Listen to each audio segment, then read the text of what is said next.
Grounds पर, इसी मुद्दों पर हाई कोर्ट ने स्टे दिया। वो स्टे वेकेट हुआ? आप अक्टूबर 2021 में ये 5 नए पिटिशनर्स कोर्ट को जाते हैं, वही सेम डिमांड उनका, और ये बोलते हैं कि हम सर्वे चाहते हैं और हमको ये कमिश्नर होना। जो 91 में स्टे दिया गया था, इसी बात डिमांड के ऊपर कोर्ट ने बोला नहीं, आप जाकर लोअर कोर्ट जो है ऑर्डर दे देता है। तो हमारा बोलना है कि लोअर कोर्ट का ऑर्डर गलत है।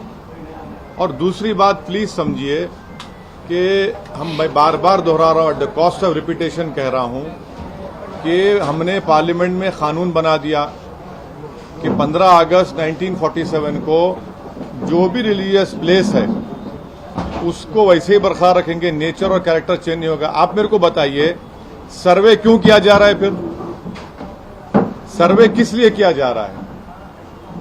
सर्वे वजह क्या है उसकी? 91 के एक्ट में यह भी कहा गया कि अगर कोई भी किसी रिलीजियस प्लेस का नेचर और कैरेक्टर चेंज करना चाह रहा है तो उस पर एफआईआर बुक करना चाहिए। और मेरा डिमांड है कि उन लोगों पर एफआईआर बुक होना चाहिए, क्योंकि उसका मकसद वही है, नेचर और कैरेक्टर को चेंज करने का। और सुप्रीम कोर्ट ने जो बाबरी मस्जिद के टाइटल सूट में जो फैसला दिया, उसमें 5 जजेस ने कहा कि 91 का एक्ट भारत के संविधान के सेकुलरिज्म और बेसिक स्ट्रक्चर का हिस्सा है। तो ये फैसला ही गलत है लोअर कोर्ट का, बिल्कुल गलत फैसला है।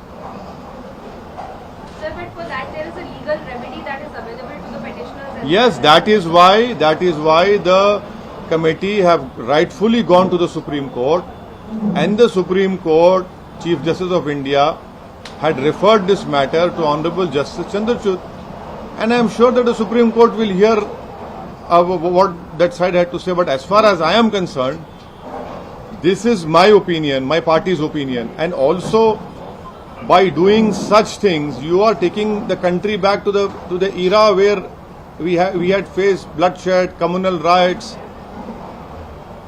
that era of late 1980s, pre-demolition and post-demolition.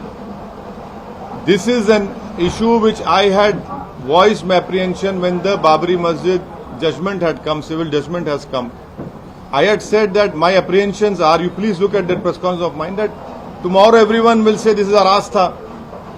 This country cannot be run on the basis of Astha. This country has to be run on the basis of rule of law, the Constitution of India. Because your Astha, my Astha, then what will happen to the rule of law?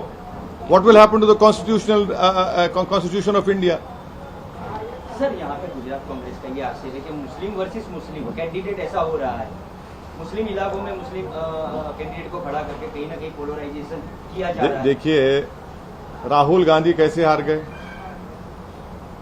Amethi Rahul Gandhi हारे ना, मेरी वजह से हारे। अरे सुनो, आप यहां वहां की बात मत करो। आप वहां पर क्यों हार गए अमेठी को? मैं तो नहीं था वहां पर, अमेठी हार गए आप। आपके यहीं के एमएलए भाग गए बीजेपी में, मेरे से पूछ के गए। कर्नाटक में भाग गए बीजेपी में, राजस्थान में भाग गए, मध्य प्रदेश में तो सरकार गिर गई, कर्नाटक में सरकार गिर गई। आपकी वजह से बीजेपी सरकार कर्नाटक में बनी, मध्य प्रदेश में बनी। और एक बात सुनिए, 2018 में मध्य प्रदेश, राजस्थान, छत्तीसगढ़ का विधानसभा का चुनाव हुआ। आप तीनों स्टेट जीते ना कांग्रेस ने। और आप जब पार्लियामेंट का इलेक्शन होता है, आप सिर्फ एक लोकसभा जीतते। राजस्थान के मुख्यमंत्री का बेटा हार जाता। मैं लड़ा क्या वहां पर? ये आर्गुमेंट बिल्कुल गलत है। मैं भारत की लोकतंत्र में मुझे इख्तियार है कहीं भी इलेक्शन लड़ने का। आप क्या समझ रहे कि मुसलमान गुलाम है आपका? आपके मुसलमान को क्या यरगमाल बना के रखे, होस्टेज बना के रखे क्या आप? हम लड़ेंगे मुद्दों पर और उन पर छोड़ेंगे जनता के ऊपर, किसको वोट डालें ना डालें। आप मेरे खिलाफ नहीं लड़ते कि हैदराबाद में इलेक्शन लड़ते ना मेरे खिलाफ तो राहुल गांधी आके कैंपेन किए, 2-2 दिन गुजारे वहां पर। मैं क्या रोया क्या छोटे बच्चे की तरह, क्यों आए बोल के?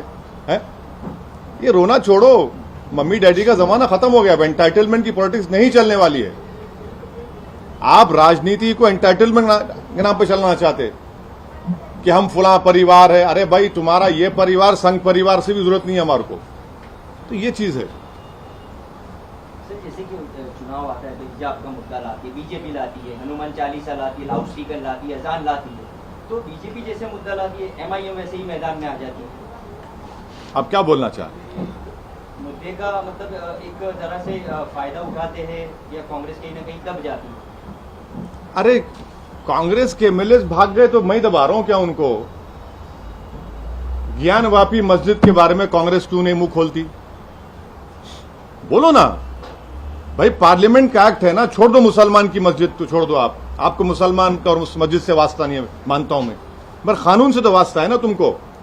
बोलो ना उसके ऊपर कानून क्या ऐसा है। आज बोलते आप, इतने दिन से हम जब बोल रहे थे तो उनको मालूम हो गया कि अब तो मामला गर्म हो गया। हिजाब के बारे में बोलने से आपको डर क्या है? भाई मेरा कल्चर का हिस्सा है, मैं पहनना चाह रहा हूं, मेरी बेटी पहनना चाह रही, कोई नहीं पहनता तो कोई पहनना चाह रही, तो आप क्यों नहीं बोलेंगे उस पर? आप नहीं बोलना चाहते इन चीजों पर। अब कांग्रेस दब रही है तो बहुत अच्छा है, बहुत अच्छा है। वैसे भी अमित शाह ने फिर से पश्चिम बंगाल में सीएए की बात की, आप उसके बारे में क्या कहेंगे? मैं पार्लियामेंट में तो उस बिल को फाड़ दिया ना, आप मेरे से क्यों पूछ रहे? मैं तो फाड़ दिया उस बिल को। मेरा मानना यह है कि भारत के संविधान के खिलाफ है वो कानून, और मजहब के बुनियाद पर कानून बनाया गया जो भारत के संविधान के right to equality, right to life के खिलाफ है। मैं इस बात का हरगिज खिलाफ नहीं हूं कि अगर कोई पड़ोसी ममालिक से कोई लोग आकर भारत में रिफ्यूजी का स्टेटस मांगता है, दीजिए बराबर। और आपको मैं गुजारिश करूंगा कि हिंदू अखबार पढ़िए। हिंदू अखबार में रिपोर्ट किया कि कई ऐसे हमारे जो हिंदू भाई पाकिस्तान से आए थे वो वापिस चले गए, आपने उनको दिया ही नहीं कुछ भी, क्योंकि आपने दिसंबर 2014 का कट ऑफ लगा दिया। उसमें आप क्यों कट ऑफ लगाते भाई? अगर कोई आ रहा है, पीड़ित आ रहा है, मजबूर होकर आ रहा है, तो आप देखिए ना उसके ऊपर, मगर रिलीजन को क्यों लेके आते आप?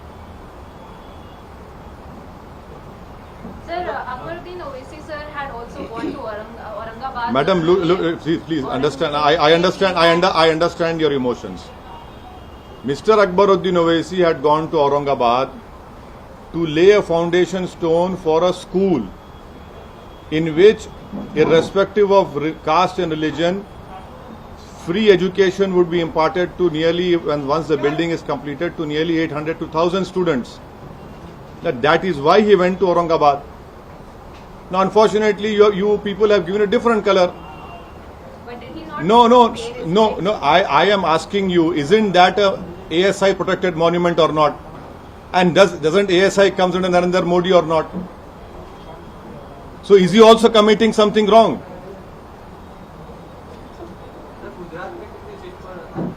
गुजरात पे अच्छे सीटों पर चुनाव लड़ेंगे और अच्छी तैयारी के साथ लड़ेंगे और इंशाअल्लाह कामयाबी मिलेगी।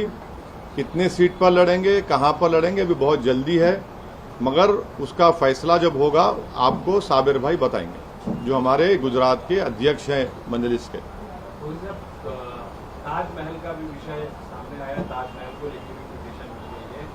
इस तरह से अलग अलग जो पिटीशन हो रही है उसको लेके ऐसा है ना कि देश में गेहूं का शॉर्टेज है, मगर कौन जिम्मेदार है? औरंगजेब जिम्मेदार है।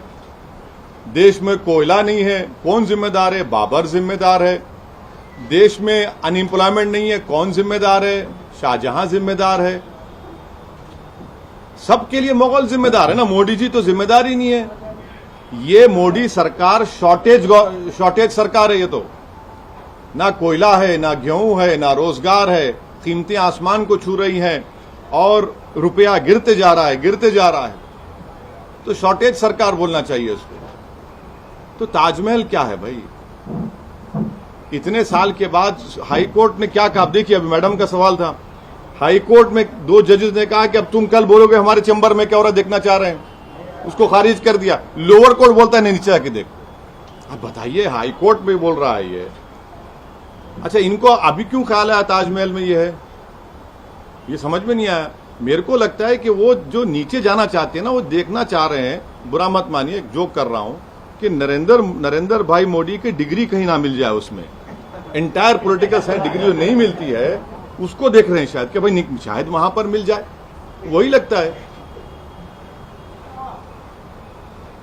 सर कल छापी जाने वाले हैं, कल छापी जाने वाले हैं, पब्लिक गैदरिंग करने हाँ, वाले हाँ, हैं, हाँ। क्या कुछ मुद्दे बात करने हैं? आइए ना, गरम भाषण होगा, आपको मुद्दा मिल जाएगा, हम जो बोलते हैं मुद्दा मिल जाएगा आपको। आइए फिर चलाइए, 6 PM 9 PM नेशनलिस्ट बैठे हैं टीवी पर। त्रिपुरा में फिर से एक बार बीजेपी ने सीएम बदल दिया है चुनाव से पहले। तो त्रिपुरा में इतने बड़े राइट्स हुए थे, वो कंट्रोल नहीं कर पाए बीजेपी, तो अब ये उनका इंटरनल डिसीजन है, उस पर मैं क्या बोल सकता हूँ।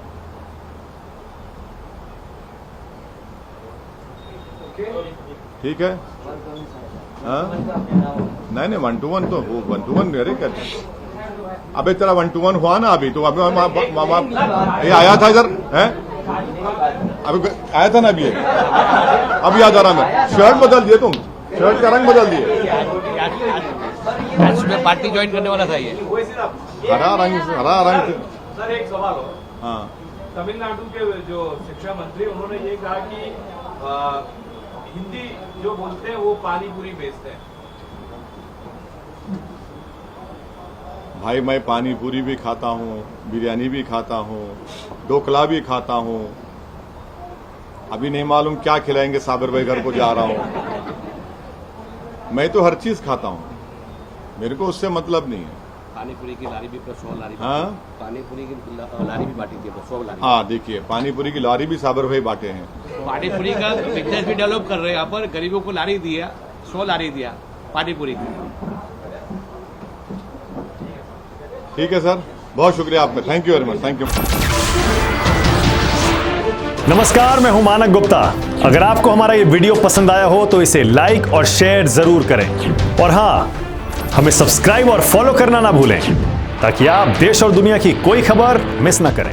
तो जुड़े रहिए हमारे साथ और देखते रहिए News 24।